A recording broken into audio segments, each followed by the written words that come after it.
Le mariage est une étape décisive dans la vie d'un couple. Le contrat de mariage n'est pas un acte obligatoire, mais ce qui est impératif, c'est de consulter un professionnel qualifié et compétent, son notaire. Cet échange doit avoir lieu avant le mariage et non après. Pourquoi? Parce qu'il existe un principe de permanence du régime matrimonial qui signifie que lorsqu'on a défini son régime matrimonial, on ne peut pas le changer, sauf après 2 années d'application du régime et sous réserve de faire une procédure qui est forcément plus longue, plus lourde et plus chère. Alors il existe autant de régimes matrimoniaux que de couples.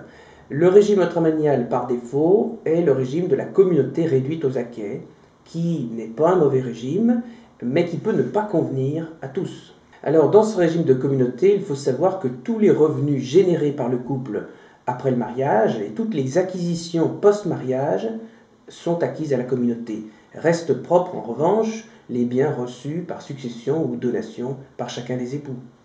Ce régime paraît donc relativement simple. Ce qui peut être mal compris, c'est que les économies respectives du couple sont des biens communs. Or, les époux sont souvent surpris d'apprendre au moment d'une séparation que la voiture de sport de monsieur appartient pour moitié à son épouse, car elle a été financée avec un compte qu'il pensait propre et qui en réalité était commun.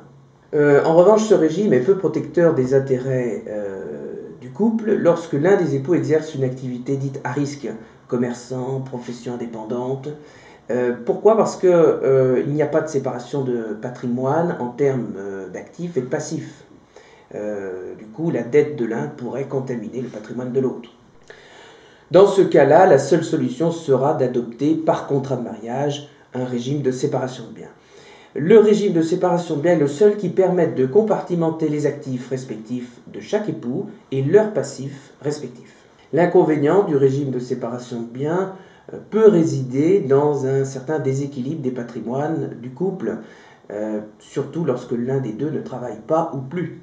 On peut alors pencher plutôt vers un régime de participation aux acquêts, qui on dit souvent que c'est un peu un régime hybride entre la séparation de biens et la communauté. Ce régime consiste à faire profiter au conjoint qui s'est le moins enrichi à la moitié du patrimoine que l'autre a constitué durant son régime. Il existe une infinité de régimes matrimoniaux.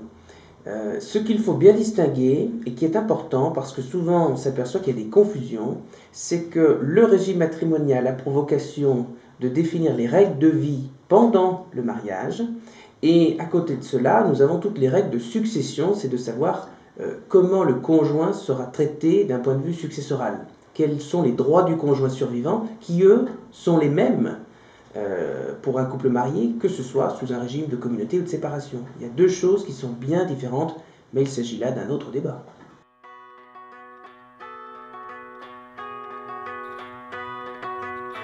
Retrouvez plus de détails sur tous les contrats de mariage dans notre livre disponible sur kit-mariage.fr avec en cadeau 400 € de réduction. Alors venez vite!